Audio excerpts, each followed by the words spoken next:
There are thousands of DOS games. Most of them are terrible. I play one selected at random with a 20-minute time limit and record it live. This is the result. Westwood Associates. That's always a good sign. Always. Such a good developer. And Strategic Simulations Incorporated. They did those war games. Panzer General and... Dungeons and Dragons. Well, you should know what's coming up. If you don't, this is Eye of the Beholder. We, the Lords of Waterdeep, have gathered to purge our city of an ancient evil. Give call to the heroes of the land, and let us choose our champions. Master. They think they have found a solution. Here we come, marching up the steps like verifiable or even certified badasses. Oh. His Royal Highness appears to be in deep contemplation about the appearance of these four mystical heroes. We commission you to find the nature of this evil and destroy it if you're able. Prepare for the dangerous journey.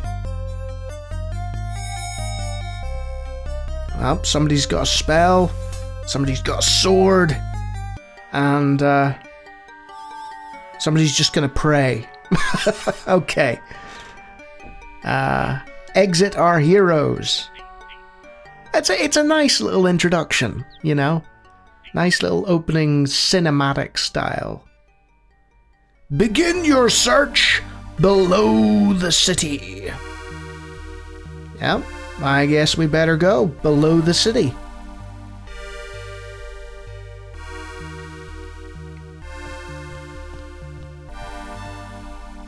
We have them. Oh dear. That is not what you wanted to see.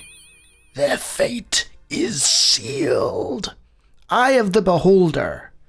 So, we have options here at the menu. We can load a game in progress, start a new party, or exit to DOS. And there is mouse support. Eye of the Beholder will ask you at the beginning, hey, it appears you have a mouse. Do you want to use it? I accidentally hit load game in progress instead of start new game. And I believe that just gives us the default party.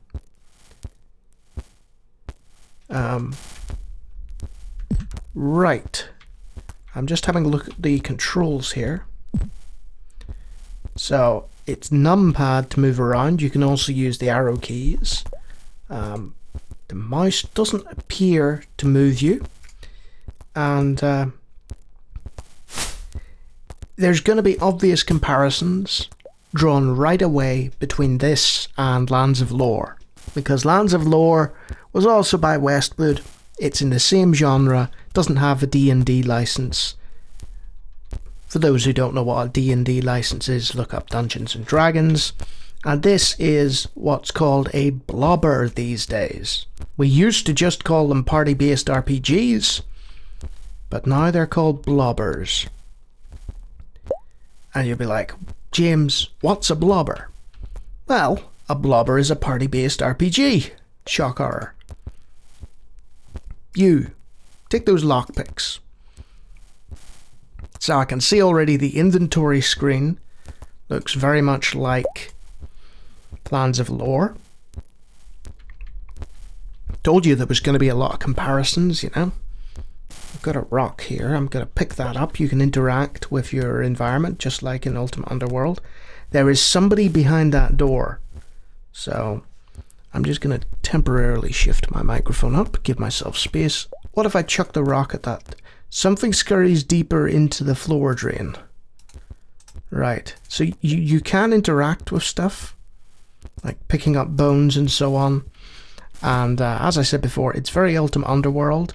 But this, I believe, I might be wrong, I think this might predate it, but you'll note by the movement, I'm just getting all the technical details out of the way here, you'll note by the movement that it's all grid-based.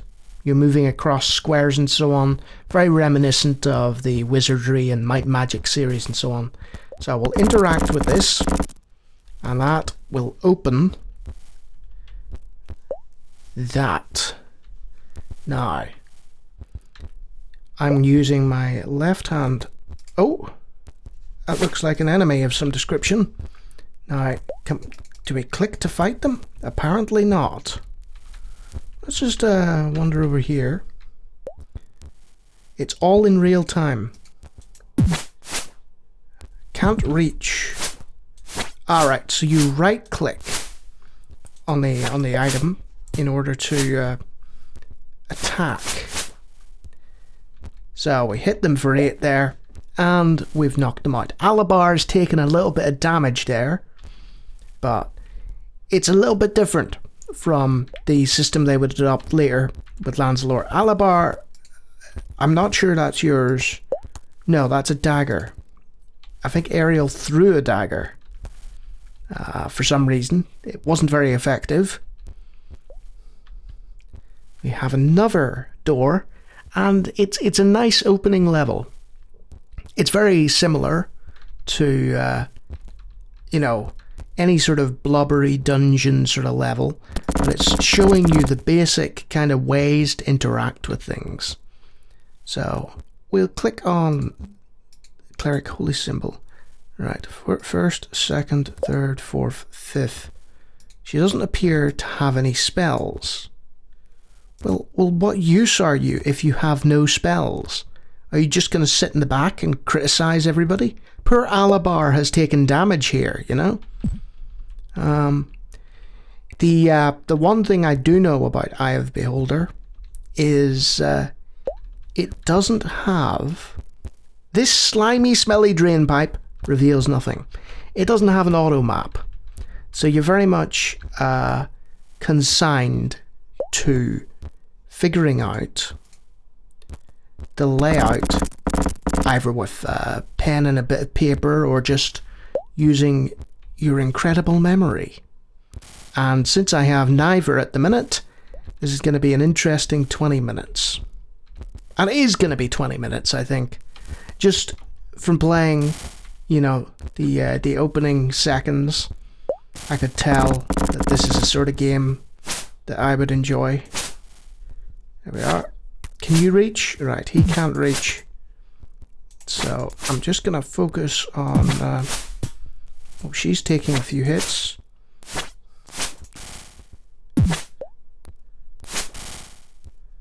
Did you throw that dagger again? See, I can't tell if... it can't be the case, actually. You, take that dagger. Iron rations. They don't sound very tasty. Mage Scroll of Detect Magic. Oh, Valinai, take that. And you can have a dagger as well. And I suppose I should look at the character information sheet. This is all in real time, by the way, as you've probably noticed. Look at that. He's a bit of a half and halfer. Means something else in my country, but anyway, cleric mage and half elf male. So this is all D&D stuff. Anybody familiar with the old D&D rules will understand that. There appears to be a pressure plate there. Now, if I'm right, and I'm not often right about these things, and you can probably tell from my navigation that I have played blobbers before. This is not new to me. But the problem... Also, that's the same sound effect as Lands of Lore, I believe. The problem is that my actual mapping skills and my memory of places is exceedingly poor. Right. That pressure plate has been... Oh.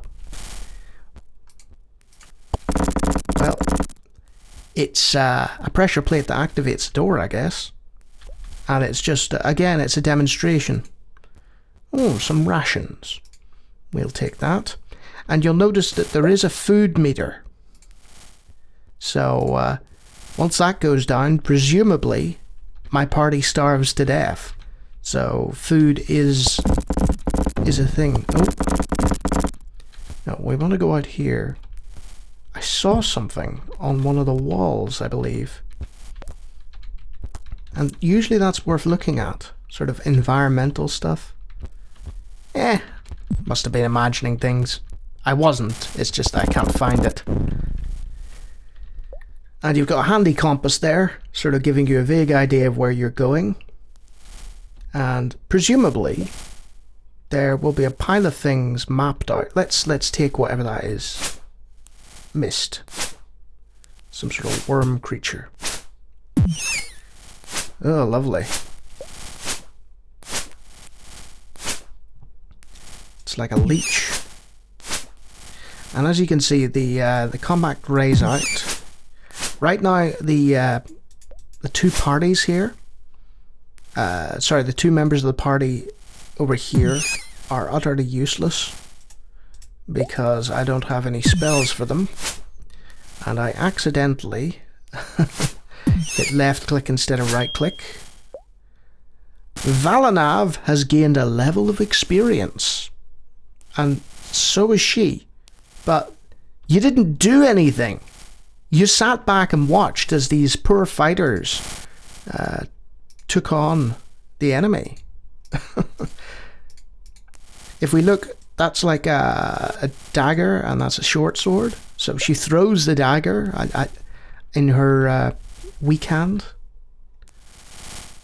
So, can you not cast heal or anything like that? In the later Might and Magic games, they would have like books in their inventory that you could sort of learn things from, but apparently that isn't the case here. There's probably some way of doing it or whatever. So the camp button brings us to rest party, which rest and heal essentially, hopefully.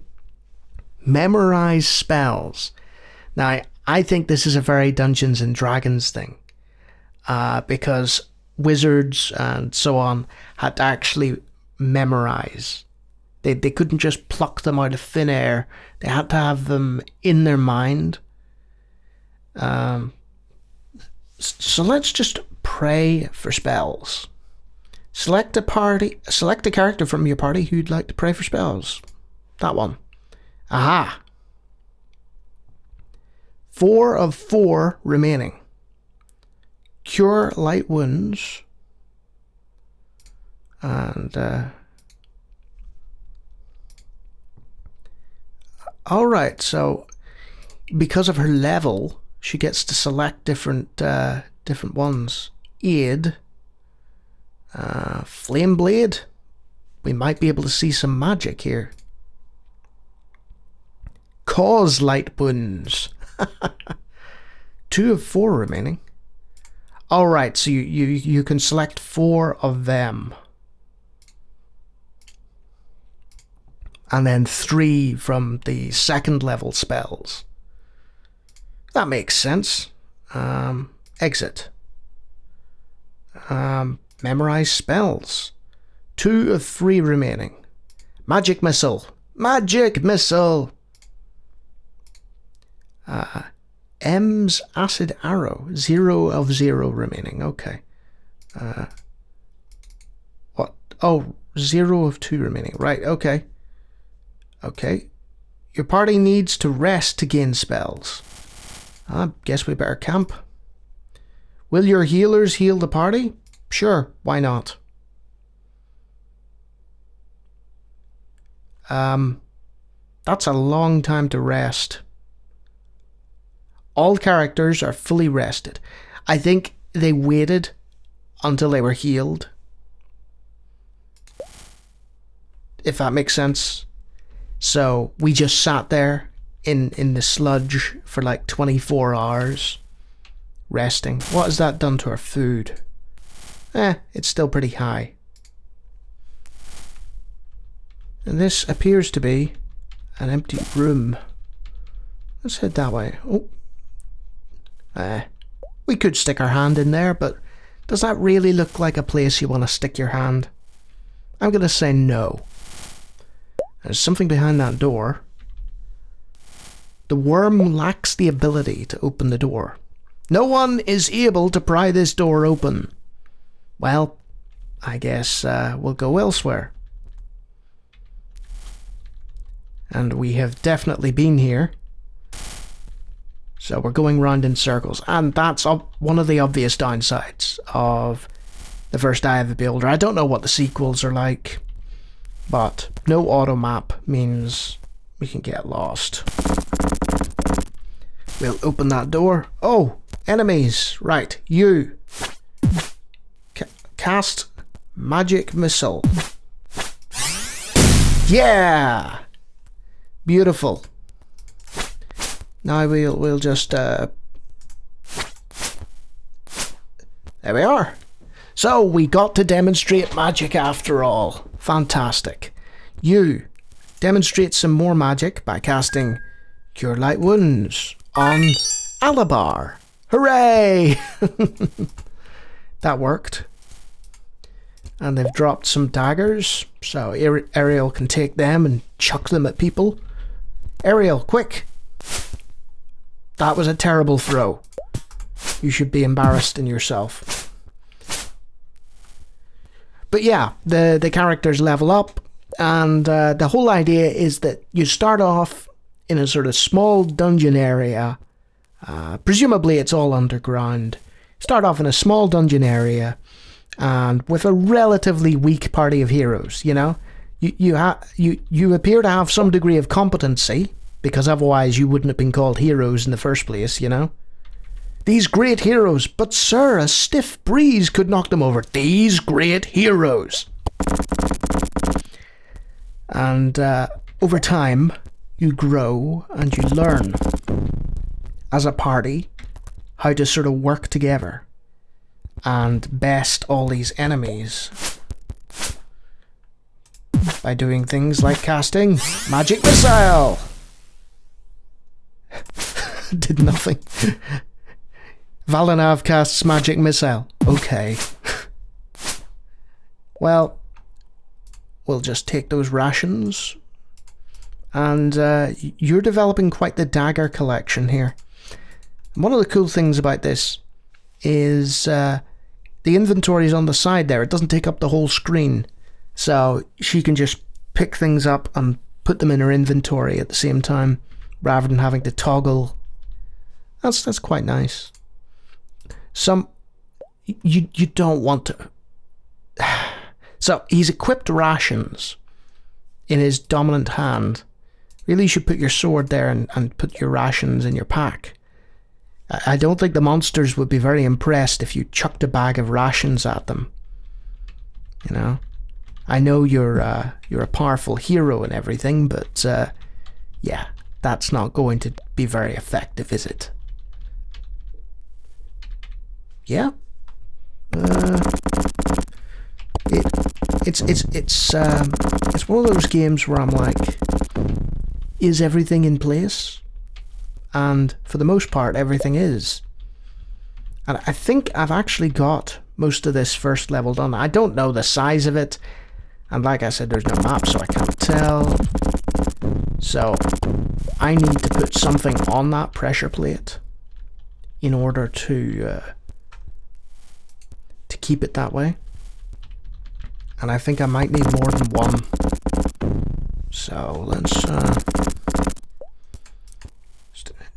stick that there. Yeah, we'll need something else. What about that dagger? Hey, the door remained open. I didn't need the dagger after all. Why did I wander away from the open door? And there is a door with another button. The one thing I will say about the environments of this first level, obviously it's of its time. It's they're very similar, and as a result, it can get quite easy to get lost. Oh, Is that an arrow I see before me? Arrow. I mean, not much use to you. Oh, something's taking exception. Sorry, was that your arrow? I didn't know worms could do that. And that looks like the way to the next level. But there's one more environmental puzzle in the way. There's those markings on the wall I was talking about. This rune is unrecognized. So there are runes on the wall that you can sort of figure out. I wonder if we set a dagger down there. Ariel, you have a few daggers to spare. Just stick them down there.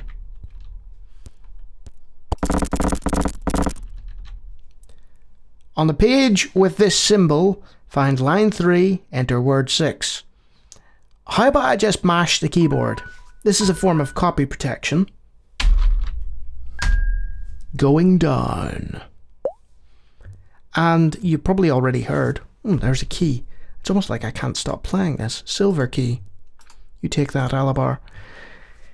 That was a 20-minute timer already. Now, I know I watched a brief introductory cutscene, so there was that as well, but this is just a classic sort of dungeon crawler. And I called it a blobber earlier. You know, we used to call it party-based RPGs or whatever, you know. But blobber is this idea that you're controlling this single first-person vision with this giant blob of people. And you're controlling all the limbs of this blob. And it's quite a disgusting term, really, but it works. And this is a classic blobber. It's got that nice sort of VGA graphics. You know, a lot of the earlier ones, they had EGA or CGA, you know, and they didn't look as good. Graphics in this, they're okay. They're tolerable. Like I said, the tile set is very similar, so it could be confusing. You've got the Dungeons and Dragons rules largely backing it up, but in real time, which is, it's a different way of doing it. A lot of games in this genre were sort of turn-based, and it's nice to see a sort of real-time interpretation of that, a bit like Dungeon Master, you know. Who'd I recommend it to? I think anybody who has played tile/grid-based party RPGs needs to play Eye of the Beholder. In particular, I would say, if you enjoyed the dungeon crawling elements of a Lands of Lore or one of the earlier Might and Magics, then this is right up your street. It's got that kind of nice sort of 90s VGA presentation to it, but I feel at its heart it's more of an old school sort of dungeon crawling party-based RPG. And I can see, you know, obviously I knew of its existence because I enjoy this genre, but I can see why it was so hyped up in the first place. It feels like a jump, you know. I don't know exactly when it was released, but it feels like it's sort of bridging the gap between those early versions of the game, you know, the Might and Magics and the Wizardries and so on, and the sort of latter day, more enhanced VGA versions, like, you know, World of Xeen or Lands of Lore. I keep bringing it up because it was by Westwood as well. It feels like it's slap bang in the middle, and it borrows from both sides of things, and it's really impressed me. The one thing I would say is the music's limited. You know, there's some nice atmosphere I'm getting in my headphones. You could probably pick that up over my warbling, but yeah, I've little complaints other than the lack of auto map. Little complaints other than that. Excellent game. I think it will definitely feature in my top 25 that I've played of this recent bunch. So well done SSI and well done Westwood. Excellent game. And if you like me playing RPGs, I do come across them, and I come across hundreds of other games, and I have hundreds of other videos of all kinds of genres of DOS games doing blind playthroughs. Feel free to take a look, and if you like, subscribe. Now, to venture deeper using the silver key.